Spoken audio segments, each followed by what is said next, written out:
Next is our Mastery Martial Arts footwork. Footwork in martial arts is what's gonna allow us to get to where we wanna go in the most effective and safe way.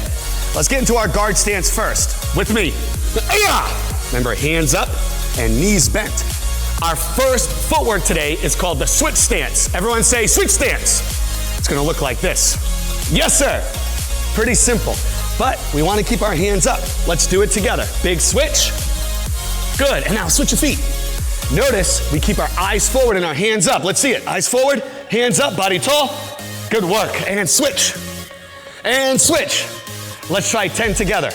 Who's gonna do it stronger, you or me? All right, bring it on. Yes, I can.